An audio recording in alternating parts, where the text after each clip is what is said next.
Alors, votre père, il était ouvrier. C'est ça, OHQ, ce qu'on appelle un OHQ, ouvrier hautement qualifié. Il était doué de ses mains. Il est parti d'Algérie très jeune, à 18 ans, il a trafiqué ses papiers pour partir. Même pas. Il est venu clandestinement en France, voilà, avec 2 francs à l'époque en poche. 4 francs, vous avez. 4 Dans francs, le livre, il y a 4 écrit francs. 4 francs. Oh, pardonnez-moi, alors 4 francs.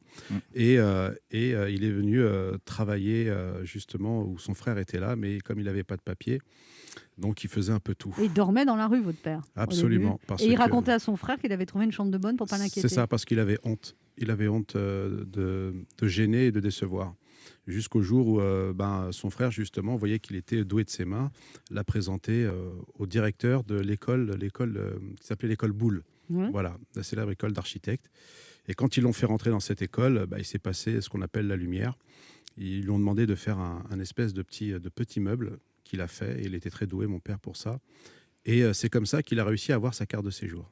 Et alors, après, il tombe amoureux de votre mère et vous dites que c'est de père en fils. Vous avez tous eu des coups de foudre.